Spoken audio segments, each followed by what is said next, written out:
গরমও প্রচন্ড, সত্যি খুব কষ্ট হচ্ছে। কি তোমরা এই অনুষ্ঠানটা তোমাদের জীবনের একটা উত্তর, তোমাদেরকে পরিচিত করবো, সেই জন্য আমি এই অনুষ্ঠানটা করছি যে তোমাদের একটা আনন্দ দিন। জীবনে কোনো আনন্দ বাদ দেয়নি, হয়তো করছি তারটাই হিসেবে করছি, কিন্তু কোনো আনন্দ কি কেউ বাদ দিয়েছে? একজনও কোনো আনন্দ বাদ দেয়নি। একটা দোকানে বিরিয়ানি বিক্রি বন্ধ আছে, সব জায়গায় সমান লাইন পড়ে আছে, তাই কেউ কিন্তু কিছু বন্ধ করেনি। তাহলে আমরা বন্ধটা করবো না, আমরা নিশ্চয়ই ক্ষতি করবো, কিন্তু সেই সঙ্গে আমরা আমাদের অনুষ্ঠানটা করি, একেবারে বন্ধ করে দেবো না। তোমরা কি বলো, তাই তো? সেই জন্যই আমরা অনুষ্ঠানটা করি। এই মেয়েটিকে নতুন থেকে বিয়ে হতো, প্রথমে ঘুরে হতো, ভীষণ মাথা বেড়ে পড়ে। তো জানার শোনা শুরু করা দিদিরা, তোমরা ওদের কপালে একেবারে কমলের ফোটা দাও, দিয়ে ওদেরকে গরম করে দাও, আর প্রত্যেকে একেবারে তেল দাও, সামান্য একটুখানি মিষ্টি ওদের হাতে তুলে দাও, ওরা আরেকটু মিষ্টি মুখ করবে। কালকে সব করি, কালকে আমরা সব মিলে গিয়ে আমাদের নিজেদের পক্ষ থেকে সামান্য একটু মিষ্টি মুখ করাবো। বুঝতেই পারছো এখন মেয়েদের আমাদের 1907 জন মেয়ে, তাদের তো একেবারে আগে সব মেয়েদের জন্য একটু সামান্য বিধের ব্যবস্থা করবো। এখন এটা একটা ছোট্ট অনুষ্ঠান, একটা তোমরা ছিলে 5 থেকে অধিকাংশ ছিলে, কেউ কেউ নতুন আছে যারা অন্য স্কুল থেকে এসেছে, যারা অন্য স্কুল থেকে এসেছ তাদেরকে আমরা গরম করে বলছি তোমরা আমাদের হলে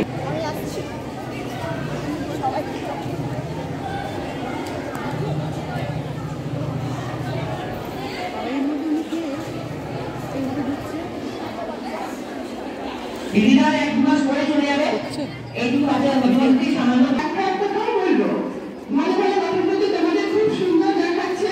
আমি পড়ে লিখেছিলাম এসেশনে মেয়েদের best wishes for newcomers who look like butterflies। তোমাদের সত্যি সুন্দর প্রজাপতির মতো লাগছে আমাদের কাছে, তোমাদেরকে আমরা বরণ করে দিচ্ছি। এই বরণ করছে কিন্তু ক্লাস 12 এর দিদিরা, এর একটা দায়িত্ব আছে।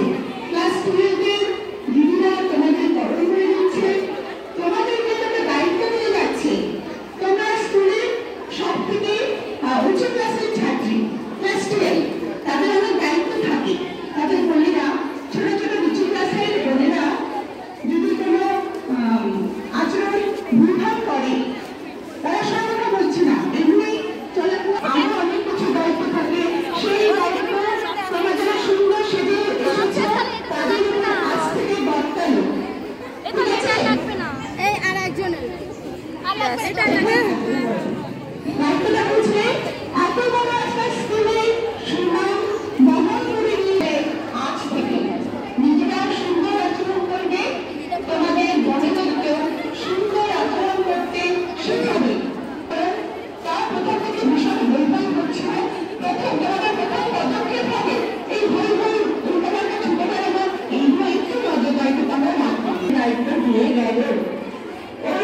বসতে ইচ্ছে করে।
তোরাও কর। ছায়া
সবাইকে অসংখ্য ধন্যবাদ, সত্যি ভালো লাগলো। হ্যাঁ ভালো আছি, সেই জন্যই এসেছি, আবার আসবো, সবসময় আসবো। স্কুল